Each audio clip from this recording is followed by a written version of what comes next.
예매하는 여러분을 주 안에서 환영합니다. 이제 묵상기도로 하나님께 예배드리겠습니다. 내가 주를 위하여 비방을 받았사오니 수치가 나의 얼굴에 덮였나이다. 내가 나의 형제에게는 객이 되고 나의 어머니의 자녀에게는 낯선 사람이 되었나이다. 주의 집을 위하는 열성이 나를 삼키고 주를 비방하는 비방이 내게 미쳤나이다. 내가 곡하고 금식하였더니 그것이 도리어 나의 욕이 되었으며 아멘. 사랑의 아버지 하나님, 하나님을 믿는 일이 또 예수를 전하는 일이 때로 수치가 되고 후회가 될 때도 있습니다. 그렇더라도 아버지 우리를 붙잡아 주시옵소서. 그 모든 일을 끝에도 주님을 믿으며 찬양할 수 있도록 우리를 돌보시고 위로하여 주시옵소서. 예수님의 이름으로 기도드립니다. 아멘. 찬송가 490장입니다. 우리가 함께 하나님을 찬송하겠습니다.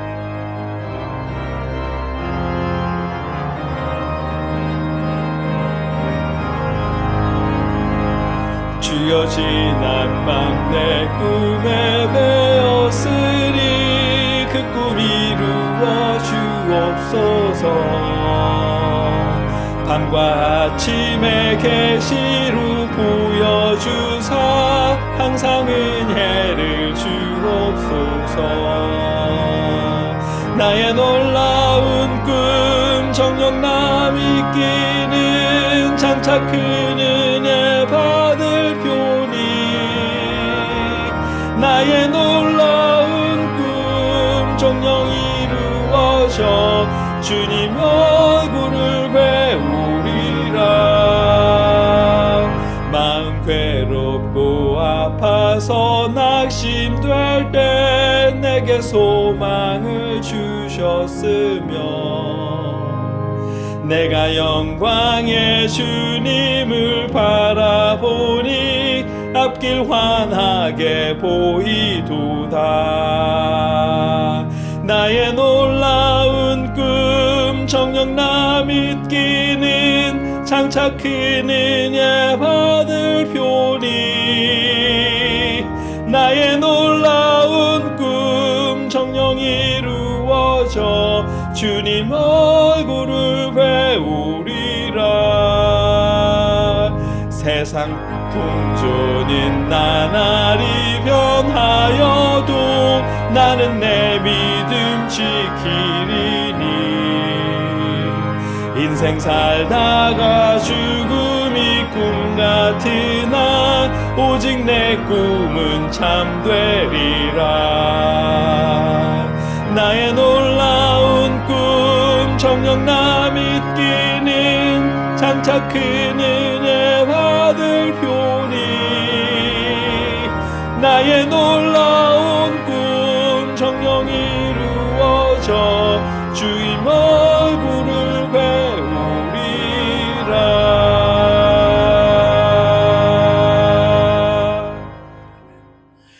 계속해서 우리가 연약한 이웃이나 작은 교회 또 선교사님들을 통해 하나님께 드린 예물을 놓고 함께 봉헌 기도 드리겠습니다. 내가 진정으로 너희에게 말한다. 이 작은 사람들 가운데 하나에게 내 제자라고 해서 냉수 한 그릇이라도 주는 사람은 절대로 자기가 받을 상을 잃지 않을 것이다. 아멘.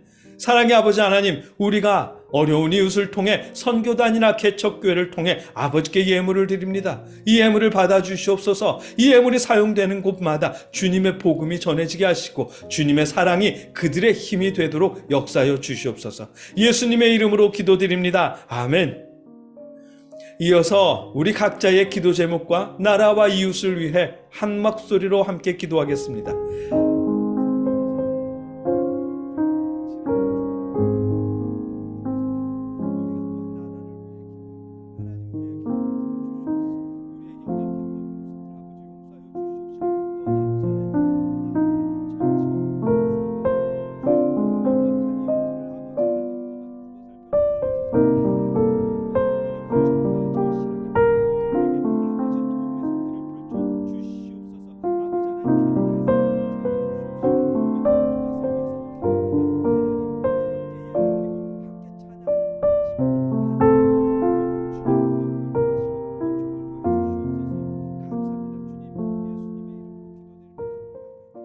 우리의 기도를 들으시는 아버지 하나님, 우리가 아버지를 의지합니다. 아버지께 기도합니다. 세상의 힘든 삶 속에서 우리에게 늘 빛을 비춰 주시고 살아갈 소망과 힘을 더하여 주시옵소서. 우리 눈을 넓혀 주시옵소서. 예수님의 이름으로 기도드립니다. 아멘. 나는 전능하신 아버지 하나님 천지의 창조주를 믿습니다. 나는 그의 유일하신 아들 우리 주 예수 그리스도를 믿습니다. 그는 성령으로 잉태되어 동정녀 마리에게서 나시고 본디오 빌라도에게 고난을 받아 십자가에 못 박혀 죽으시고 장사된 지 사흘 만에 죽은 자 가운데서 다시 살아나셨으며 하늘에 오르시어 전능하신 아버지 하나님 우편에 앉아 계시다가 거기로부터 살아있는 자와 죽은 자를 심판하러 오십니다. 나는 성령을 믿으며 거룩한 공교회와 성도의 교제와 죄를 용서받는 것과 몸의 부활과 영생을 믿습니다. 아멘. 지난 주 중에 제가 성경 말씀을 읽으면서 펑펑 울었던 일이 있습니다. 아침 말씀을 준비해야 하는데 말씀을 준비할 수 없을 만큼 정말 많이 울었습니다. 그 말씀이 어디였느냐 하면 오늘 우리가 함께 읽고 나눌 하나님의 말씀 고린도후서 11장 22절로 31절의 말씀이었습니다. 세번역 성경으로 우리가 함께 읽겠습니다. 그들이 히브리 사람입니까? 나도 그렇습니다. 그들이 이스라엘 사람입니까? 나도 그렇습니다. 그들이 아브라함의 후손입니까? 나도 그렇습니다. 그들이 그리스도의 일꾼입니까? 내가 정신 나간 사람같이 말합니다마는 나는 더욱 그렇습니다. 나는 수고도 더 많이 하고 감옥살이도 더 많이 하고 매도 더 많이 맞고 여러 번 죽을 뻔하였습니다. 유대 사람들에게서 마흔에서 하나를 뺀 매를 맞은 것이 5번이요. 채찍으로 맞은 것이 3번이요. 돌로 맞은 것이 1번이요. 파선을 당한 것이 3번이요. 밤낮 꼬박 하루를 망망한 바다를 떠다녔습니다. 자주 여행하는 동안에는 강물의 위험과 강도의 위험과 동족의 위험과 이방 사람의 위험과 도시의 위험과 광야의 위험과 바다의 위험과 거짓 형제의 위험을 당하였습니다. 수고와 고역에 시달리고 여러 번 밤을 지새우고 줄이고 목마르고 여러 번 굶고 추위에 떨고 헐벗었습니다. 그 밖의 것은 제쳐놓고서라도 모든 교회를 염려하는 염려가 날마다 내 마음을 누르고 있습니다.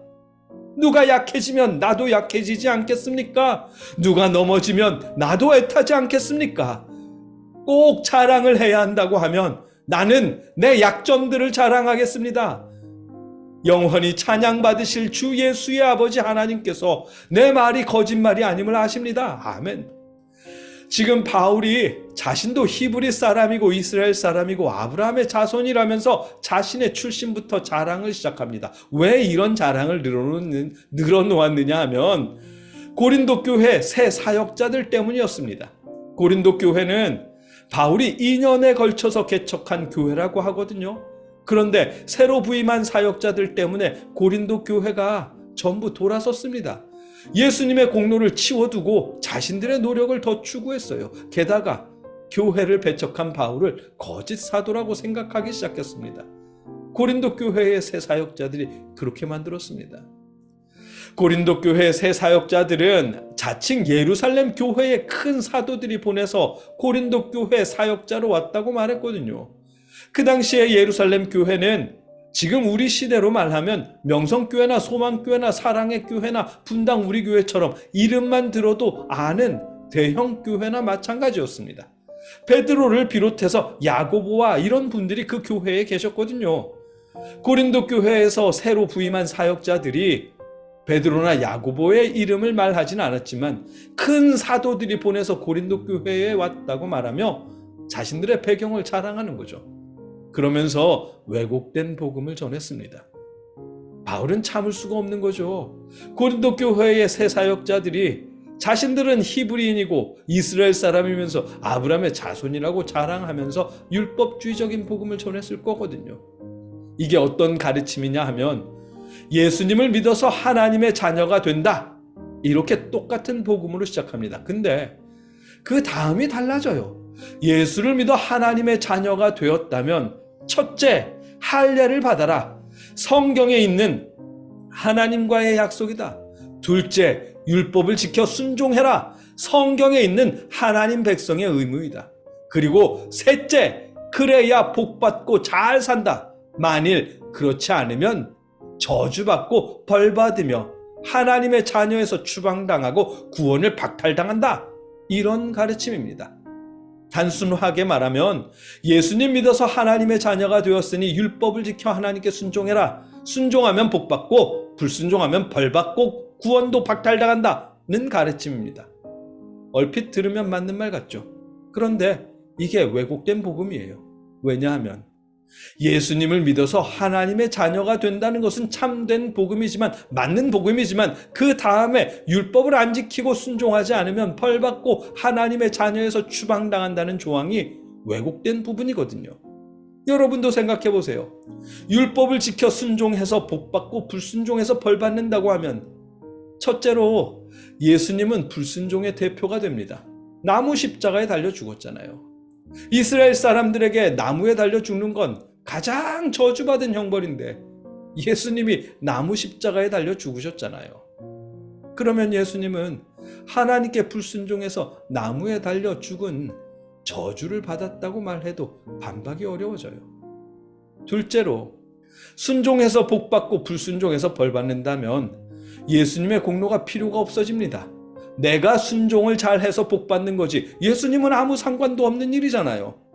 그래서 유대주의적, 율법주의적 가르침은 왜곡된 복음인 것입니다. 그런데 이런 왜곡된 복음이 사람들에게 잘 먹혀들어요. 믿음으로 의롭게 된다는 예수 그리스도의 복음보다 율법을 지키고 순종해야 복받고 잘 산다고 하는 율법주의적 가르침이 더 잘 먹힌다고요.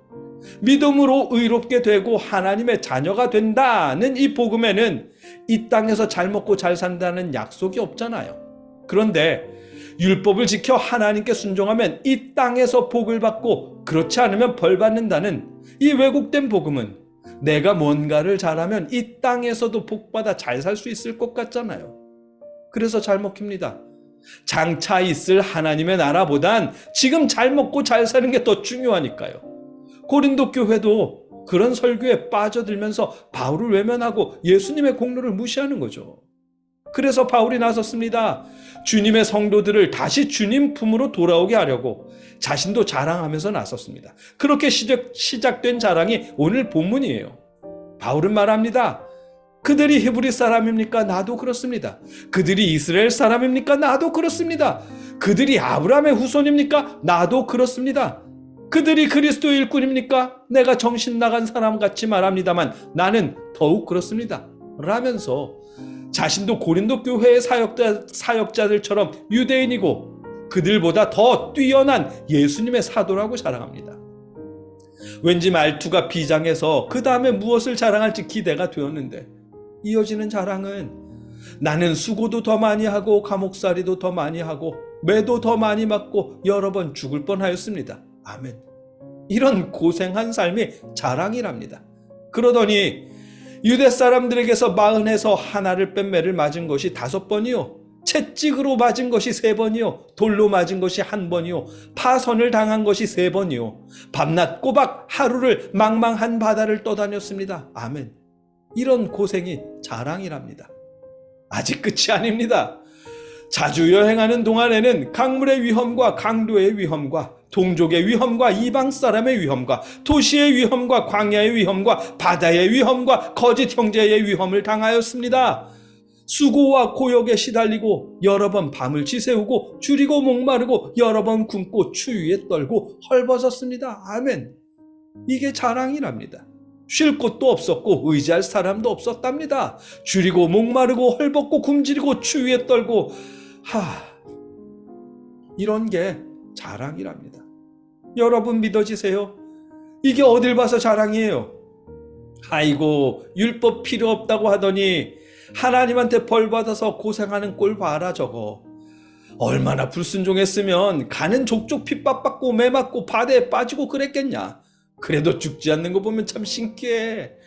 저 사람 저거 지금이라도 회개하고 순종해야지. 그래야 복받아. 안 그러면 저 사람 저거 곱게는. 이런 말이나 듣지 않으면 다행인 거죠. 그렇잖아요. 그런 자랑이 예수님을 믿으면서 이렇게 힘들게 살았다는 이런 고난의 삶이 교회에선들 자랑으로 먹히겠어요? 우리도 그렇잖아요. 사업이 잘 되고 자녀가 좋은 대학, 좋은 직장에 취직하고 연봉이 높은 사람이랑 결혼하고 이런 게 자랑거리잖아요. 저처럼 목사가 되었다면 번듯한 교회 담임 목사가 되어서 부흥해야 자랑하지. 이런 게 자랑거리고 믿음 생활 잘했다는 증거가 되죠. 바울처럼 이렇게 고생한 일이 어떻게 자랑거리가 될 수 있겠어요?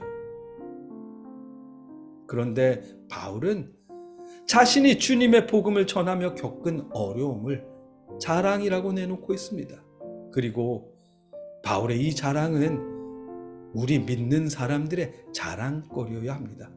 왜냐하면 이렇게 여러 번 죽을 뻔하고 고생하고 매맞았지만 그럼에도 계속해서 복음을 전할 수 있었던 건 하나님의 도우심 때문이었다는 증거가 되기 때문입니다. 자신을 자랑하는 게 아니라 이렇게 고난을 당하는 중에도 주님을 떠나지 않도록 붙잡아 주신 하나님을 자랑하는 일이 되기 때문입니다. 이어지는 다음 말씀 때문에 그 사실을 알 수가 있어요. 그 밖의 것은 제쳐놓고서라도 모든 교회를 염려하는 염려가 날마다 내 마음을 누르고 있습니다. 누가 약해지면 나도 약해지지 않겠습니까? 누가 넘어지면 나도 애타지 않겠습니까? 꼭 자랑을 해야 한다고 하면 나는 내 약점들을 자랑하겠습니다. 아멘. 바울은 자신이 고생한 일들은 제쳐두고 교회들을 걱정한답니다. 성도들이 약해지면 자기 마음도 약해지고 성도들이 믿음을 떠나면 바울도 애가 탄다고요. 그래서 자랑을 해야 한다면 자신의 약점을 자랑하겠다고 말합니다. 사람들이 교회를 왜 떠나요? 목사님께 실망하고 교회에 실망해서도 떠나지만 그보다는 열심히 믿어도 인생이 고달플 때가 많기 때문에 떠나겠죠. 새벽기도 나가도 우울한 마음이 사라지지 않을 때가 많거든요. 다른 사람들 박수치며 찬양하는데 나는 찬양이 안 나올 만큼 힘든 때도 많거든요. 기도해도 안 풀리는 일들 많고요. 하나님이 기도만 들어주시면 내가 죽도록 충성하겠습니다 라며 작정 기도를 했는데도 안 되는 일들이 있고요. 하나님, 내가 주님의 일을 하겠습니다 라고 서원해서 신학을 했는데 주의 일을 할 기회를 못 얻는 경우도 많습니다. 그래도 사명이라 느끼며 개척했는데 월세 밀리고 쌀값이 없어서 밥을 굶는 일이 생기고 애들 학용품 사줄 돈이 없어서 여기저기 돈을 빌려야 하고 하나님께 충성하겠다며 나섰는데도 이런 일들이 생긴다고요. 순종하면 복 받고 불순종하면 벌 받는다면서요. 죽도록 충성하고 순종하겠다는데 왜 이렇게 힘들어야 하느냐고. 하나님이 정말 계시다면 이럴 수가 있느냐면서 원망하고. 그래서 많은 분들이 교회를 떠나죠. 그런 분들이 많잖아요. 초대교회는 더했을 것입니다. 실제로 죽임을 당하기도 하니까. 그래서 바울이 나서는 것입니다. 여러분이 약해지면 나도 약해진다고. 여러분이 넘어지면 나도 애가 탄다고. 그래서 내가 자랑해야 한다면 헐벗고 굶주리고 매맞고 박해받고 누구보다 주님께 충성하지만 그런데도 이렇게 고난을 겪고 있는 이런 약점을 자랑하겠다고. 여러분이 어려움을 겪는 건 여러분이 잘못 믿어서가 아니라고.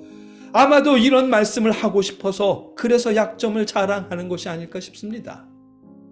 그러면서도 영원히 찬양을 받으실 주 예수의 아버지 하나님께서 내 말이 거짓말이 아님을 아십니다. 아멘. 바울의 말이 사실인 걸 아시는 하나님은 영원히 찬양 받으실 분이라고 고백합니다. 여러 번 죽을 뻔하고 고생하고 매맞았지만 그럼에도 계속해서 복음을 전할 수 있었던 것 하나님의 도우심 때문이었다는 사실을 영원히 찬양 받으실 하나님이라는 고백 속에 넣어둔 것이겠지요. 누구보다 하나님께 충성한 바울의 삶, 누구보다 열정적으로 예수님의 복음을 전한 바울의 삶은 우리가 교회에서 흔히 듣는 복받는 삶과는 거리가 멀어도 너무 멀었습니다. 오히려 불순종한 사람이 아닌가 싶을 정도로 힘든 삶이었어요. 그런데 바울은 그런 삶을 자랑합니다.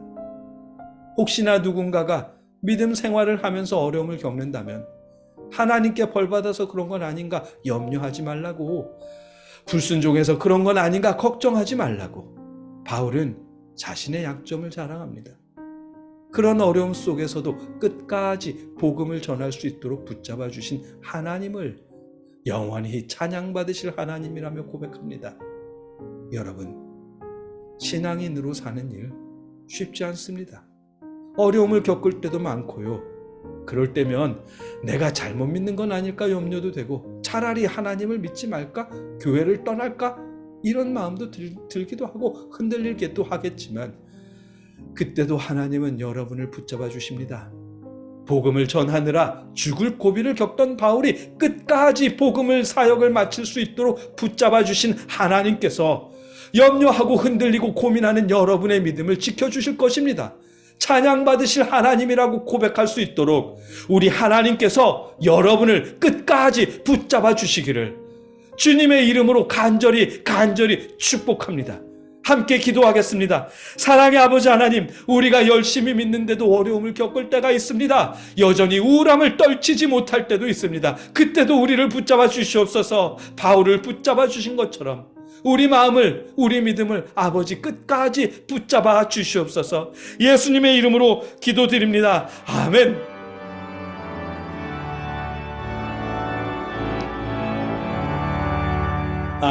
내 맘속에 참된 평화 있네. 주 예수가 주신 평화. 시험 닥쳐와도 흔들리지 않아. 귀하다 이 평안함. 주가 항상 계셔 내 맘속에. 주가 항상 계셔 기쁘다. 주 나의 맘에 계셔 위로하시네. 어찌 내가 주를 떠나 살까. 이제는 우리의 구원을 위해 십자가에 죽으신 예수 그리스도의 크신 은혜와 우리를 위해 독생자를 보내신 아버지 하나님의 무한하신 사랑하심과 성령님의 역사하심이 주를 믿는 아버지의 모든 자녀들과 그들의 삶과 가정과 일터 위에, 또 이 땅의 모든 주님의 교회들 위해 늘 함께 하시며 흔들림 없도록 붙잡아 주시기를 주님의 이름으로 간절히 축원하옵나이다. 아멘.